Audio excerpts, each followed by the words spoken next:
Hey yo, it's Guido coming at you with a tactics talk. Welcome back with this episode. We have Nonamanadus, and he is running his ISM, and he's actually running it with the stock turret and the 122 on it, or the lower end 122 with the 175 pen. You can see that he is in a two-tier battle in a 510 on Malinovka, and he's spawned over on the west side. He's headed up the hill, which I think is the critical terrain on this map, especially initially. You can see that he's got a 4202 FV way up there, an IS-2 a little ahead of him, and some artillery hanging out back there, what, about A2, A3, and then the usual suspects camping this little ridge right here, and the campers, plus the ridiculous push down here on the west side, moving to the southeast and getting down into the south part of the map, which is dopey. But anyway, that's not what we're here to talk about for today. For today, we're going to talk about some kind of higher order thinking here. Usually I concentrate on talking to the intermediate to beginning players, and every once in a while I'll touch on the higher order stuff, which becomes much more subjective. But we're going to do that here. One of the reasons is with the new maps in 1.0 coming out, the new version with the HD maps and changes on HD maps, and we're losing maps and all of these things that's going to happen here pretty soon in about 2 weeks. I need to be careful, or we all need to be careful about worrying too much about how exactly the maps work right now and concentrate more on some of the higher meta kind of decisions within the game. So he sent me this replay, and it's titled Broke Your Rules on this one. So I wanted to discuss rules and how I go about this game a little bit, because I do come up with a lot of things that I will say, do this, do that, as a rule you'll do this, but hopefully in the vast majority of those cases, rarely do I come across with an absolute of you must do X, because there's always an exception, and this is going to be kind of an exception game. And since we're talking about higher order decision making, exceptions are fine and they can work. What you have to be careful about is a couple things. First, you want to make sure that you don't take away the wrong lesson. Understand that the reason you did the exception and it worked is because the situation was right for it. But if you're playing the odds, you wouldn't necessarily do that every time. That's probably the biggest thing with exceptions. So Nonamanadus is headed up there, like I said, and we're going to see how his decision making goes. He specifically noted two rules that he broke. One of the things is highlighting yourself on ridges and then pushing instead of heading back to base. So let's see how he goes right here, and we'll discuss each of those things and more as we move along in this battle. Get the replay speed up. So he's already gone up here. There's a couple scouts that went down. No, there was a shot on a scout much earlier. I just remembered that was there, and we've already gone past it. He was lit down here on the swamp, and he was being hit by everybody, and you were really waiting for it to zoom in. In a case like that, I'll probably just take that unzoomed shot. If it hits, great. If it doesn't, I'll keep on moving, because he's about to die anyway. Everyone is shooting him, and that's all I'll say about that. Now, the IS-2, when you were coming up here, the FV has been very, very dopey. And he's going to get salty here, but he's gone up and over the edge, right where all those guys are pointing at him. There are 3 artillery on the game. It's fantastic if he would have got up and taken the mill, but pushing around the corner and looking at guys coming up is dopey. Sometimes you can get caught out there because you think, oh, they're not coming, so I can kind of get this strong position here. But again, 3 arty, and maybe they're just a little slow getting up there. He just made that decision early. He's going to get all mad. And now you see that Nona has pulled back. I probably personally would have kept going. One of your problems with this tank is that turret is absolutely horrible for what you're facing there. Even the bloody 112 or WZ-111, the Alpine Tiger thing, can pen that turret in the face. So really not really a great idea. Not really a great idea to keep pushing up there. I probably would have myself, but let's see what Nona does. He's going to back off here, and we've got guys coming in. Now the good news is he's got the Centurion camping behind him. There's an ISU back down there, and he's got a massive gun. He's trying to move up and get in position for maybe some shots. And you've got 3 arty. Now they've got 3 arty too, so now you're starting to get rained on, and we are pulling back. Would have been nice if the Centurion had stayed back in the trees based on what's going on right here, and we are basically just trying to hold these guys and start working on them. Taking that hill is extremely important. What you do with it is the next thing. That's extremely important. And what you're going to find these guys do with it is they're going to poke and peek and push down and get absolutely wrecked by all of the guys sitting back plus the arty. Here comes the Alpine Tiger. And Nona, I would have probably stayed up a little bit more. You'd have had better shots had you been up there just a little bit further. You didn't gain a whole bunch by moving down into that flat down there, and you've not been able to shoot. So I'd have hung out there a bit. It's going to take you a while to get untracked and get back into this fight. So right away we're already into this kind of higher order thinking. I just put a video out recently where I said, hey man, you've got to push up to that mill and make it happen, but you just didn't have the forces to do it right there. Like I said, I probably would have tried to do so. But let's see what Nona is able to do with a different situation where I talked about when they're very foolish and push down like this dope. Now you're stunned, so look how slow your turret is. That's the pain of stun. Plus your reload is slow. It's taking forever. And we take this guy down. Unknown what his plan was, but whatever it wasn't good. Fortunately, you take that one in the mantlet. I just probably stopped right here and just really zoomed in on one of these guys. Ouch. And I probably would have shot the IS because you know you were going to take some hit points off of him. Going after the 112, if you could have got to the lower plate, would have taken him out of the game. So that was probably your thinking right there. Despite everything that's been going on, and there, look at this guy. He's aiming down at your lower plate is what the IS was doing. Had they been spamming you into the turret, you'd have had a much better time. And we get hammered by Arty. Really the only thing that's been effective against you so far. So the first thing he said was about highlighting himself. So let's take a quick look at what's going on around the map. He just got done with a scrum. He didn't really have a lot of time to kind of look around the map and see what was going on with his team because he was really busy with these guys.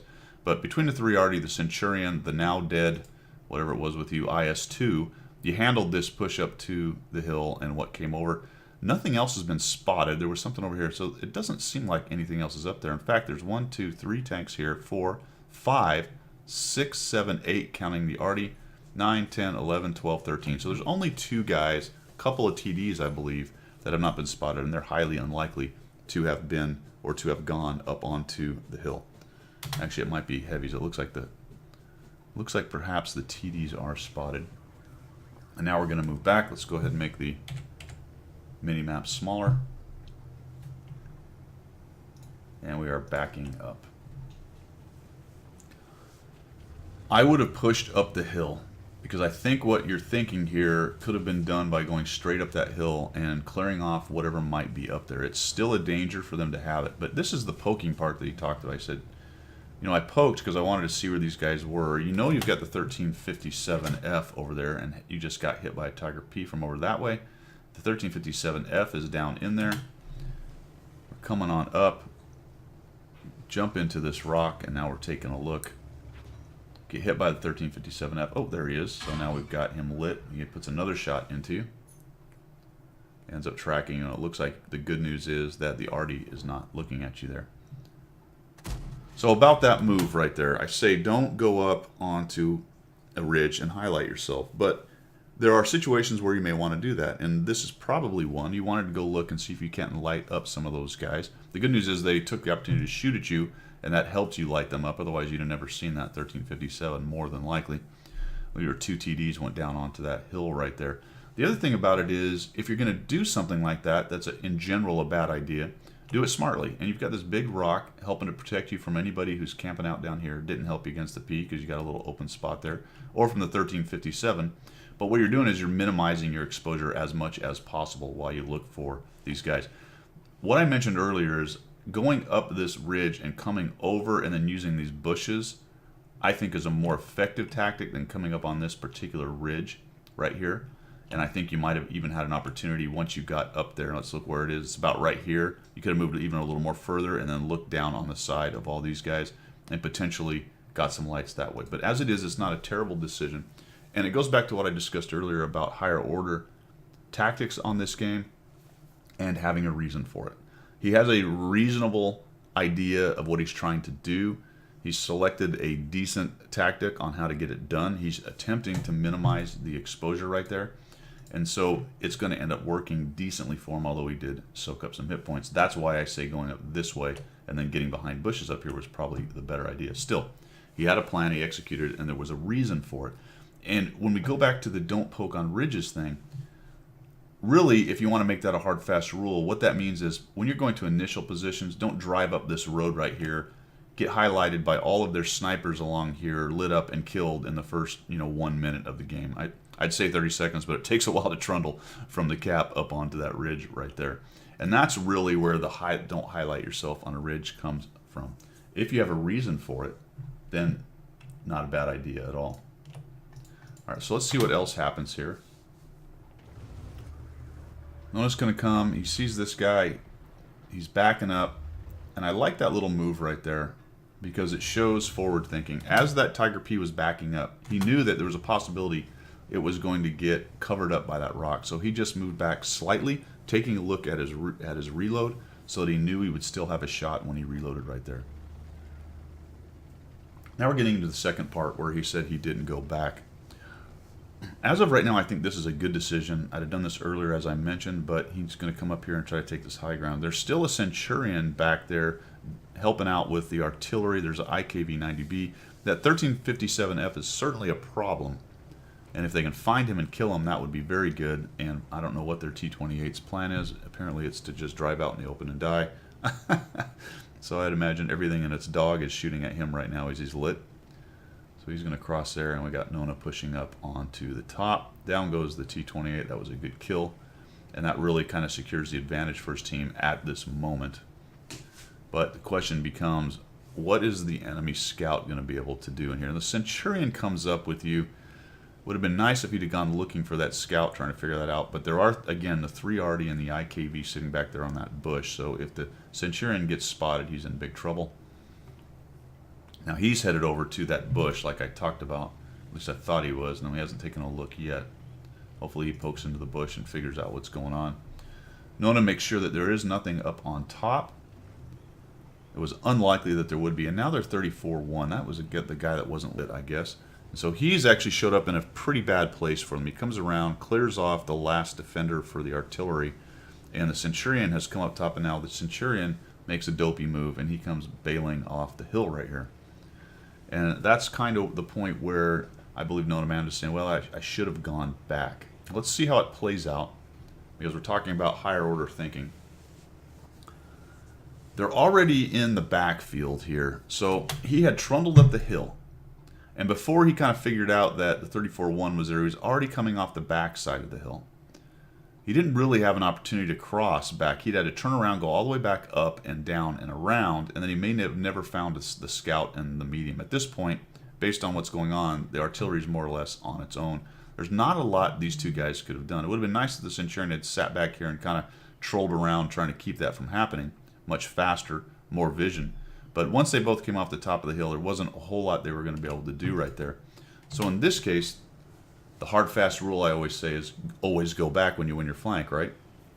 Well, I don't think that situation really developed until later on, and now they're into the enemy artillery. And because of the way this map is, getting rid of the artillery right now is probably a slightly higher priority than getting back and worrying about your own artillery, especially since your own artillery were probably dead before you could even get there.